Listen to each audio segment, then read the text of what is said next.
नमस्कार। कक्षा 10वीं क्षितिज भाग 2 पाठ 8।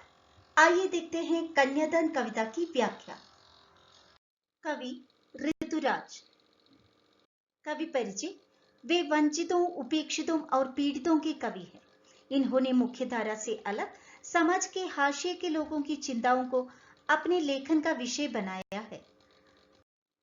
उनकी कविताओं में दैनिक जीवन के अनुभव का यथार्थ है। वे अपने आसपास रोजमर्रा घटित होने वाले सामाजिक शोषण और विडंबनाओं पर निगाह डालते हैं। यही कारण है कि उनकी भाषा अपने परिवेश और लोक जीवन से जुड़ी हुई है। तो आइए देखते हैं कवि ऋतुराज द्वारा लिखित कविता कन्यादान। 10वीं कक्षा के अन्य पाठों की व्याख्या, एमसीक्यू और प्रश्न अभ्यास के वीडियोस इसी चैनल में आपको मिलेंगे। अगर आपने इस चैनल को अभी तक सब्सक्राइब नहीं किया है तो जरूर कीजिए। तो आइए देखते हैं कविता की व्याख्या। कन्यादान। विवाह की रस्मों में सबसे महत्वपूर्ण होता है कन्यादान।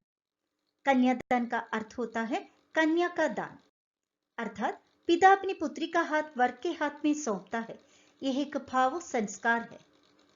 इस कविता में कवि ने कन्यादान करते वक्त एक माता के दुख का बड़े ही सुंदर तरीके से वर्णन किया है।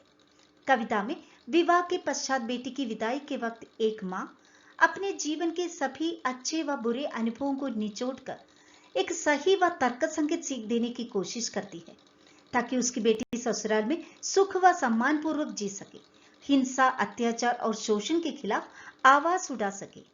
कविता में मां परंपरागत बाधाओं से बिल्कुल भिन्न है, जो अपनी बेटी को परंपरागत आदर्शों से हटकर सीख दे रही है। मां अपने जीवन के खट्टे मीठे अनुभवों से सीखी हुई अपनी प्रामाणिक सीख को अपनी बेटी को देने की कोशिश करती है। कविता में कोरी भावुकता नहीं, बल्कि मां के संचित अनुभवों की पीड़ा की प्रामाणिक अभिव्यक्ति है।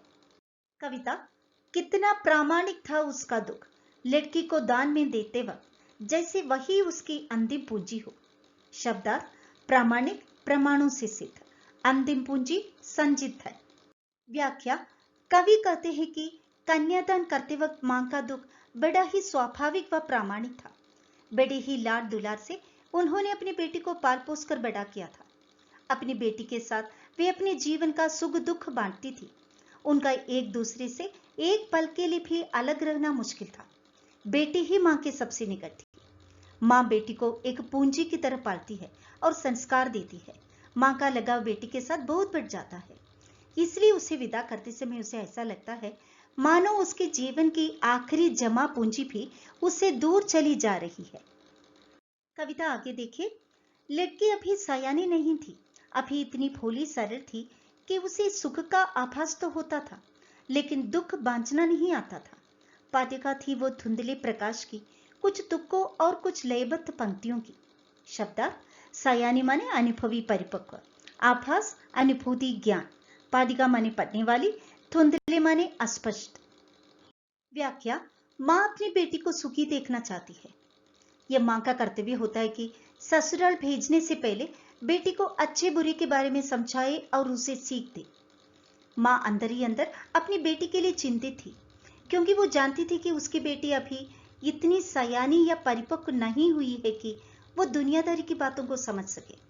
वो अभी भी भोली भाली व मासूमी है। उसने अपने मायके में सिर्फ सुख और खुशियों को ही देखा है। उसने कभी जीवन की जटिलता का सामना नहीं किया। उसका जीवन अभी तक बड़ी सरलता से बीत रहा था। यही कारण है कि उसे खुशियां मनाना तो आता था, लेकिन परेशानियों का सामना कैसा किया जाए ये अभी तक पता नहीं था। उसे दुख व परेशानी को बांटना या उनसे निकलना नहीं आता था। कविता आगे देखिए। पाटिका थी वो धुंधले प्रकाश की, कुछ तुक्कों और कुछ लयबद्ध पंक्तियों की। मतलब अभी तो उसके सामने काल्पनिक सुखों की एक धुंधली सी तस्वीर है, जिसे वो कभी ठीक से देख नहीं पाई थी। उसे व्यावहारिकता का बिल्कुल भी ज्ञान नहीं है। ससुराल में आने वाली जिम्मेदारियां, कठिन परिस्थितियों और संघर्षों के बारे में उसको अभी कुछ भी अंदाजा नहीं है। दुख और परेशानियों के बारे में उसे ना तो अभी कुछ पता है और ना ही उसे अपने दुख व परेशानियों को बांटना या हल करना आता है। कविता। मां ने कहा पानी में झांक कर अपने चेहरे पर मत रीझना। आग रोटियां सेंकने के लिए है, जलने के लिए नहीं। वस्त्र और आभूषण शाब्दिक भ्रमों की तरह बंधन है स्त्री जीवन के। शब्दार्थ रीछना माने प्रसन्न होना, मोहित होना। आभूषण गहना, शाब्दिक माने शब्दों का, भ्रम माने थोका। व्याख्या: माँ अपने जीवन के खट्टे मीठे अनुभवों से सीखी हुई अपनी प्रामाणिक सीख को अपनी बेटी को देने की कोशिश करती है। माँ अपनी बेटी की विदाई के वक्त जीवन जीने की सबसे बड़ी सीख उपहार स्वरूप दे रही है, जो जीवन भर उसके काम आएगा। माँ बेटी से कहती है कि कभी भी अपने रूप सौंदर्य पर अभिमान मत करना, घमंड मत करना। पानी में अपनी सुंदरता का प्रतिबिंब देखकर ज्यादा खुश मत होना, क्योंकि ये स्थायी नहीं है। माँ ने बेटी को अपनी सुंदरता पर गर्व न करने की और प्रशंसा पर न रीझने की सीख देती है। सांसारिक जीवन को सही तरह से चलाने के लिए सुंदरता से ज्यादा हमारी परिपक्वता और व्यावहारिक बुद्धि जैसे गुण काम आते हैं। आग रोटियां सेंकने के लिए है, जलने के लिए नहीं। मतलब माँ कहती है कि आग का प्रयोग हमेशा खाना बनाने के लिए होता है, रोटियां सेंकने के लिए होती है, जलने या जलाने के लिए नहीं। किसी के द्वारा इसका प्रयोग जलाने के लिए किया जाए तो उसका विरोध करना। माँ अपनी बेटी को यह कहना चाह रही है कि अपनी जिम्मेदारियों को अवश्य निभाना, परंतु किसी अत्याचार को बिल्कुल मत सहना। अत्याचारों के विरुद्ध आवाज उठाना, उनसे दुखी होकर आत्महत्या मत करना। माँ ने अपने आसपास ऐसी परिस्थितियों को देखा है जहां स्त्रियों को मानसिक और शारीरिक तौर पर प्रताड़ित किया जाता है, इसलिए वो अपनी बेटी को उन परिस्थितियों से लड़ने की सलाह देती है। यहाँ पर कवि उन लोगों पर भी अपने शब्दों से तीक्ष्ण प्रहार कर रहे हैं जो लोग दहेज के लालच में आकर अपनी बहुओं को आग के हवाले करने में तनिक भी नहीं हिचकते हैं। आगे देखिए, वस्त्र और आभूषण शाब्दिक भ्रमों की तरह बंधन है स्त्री जीवन के।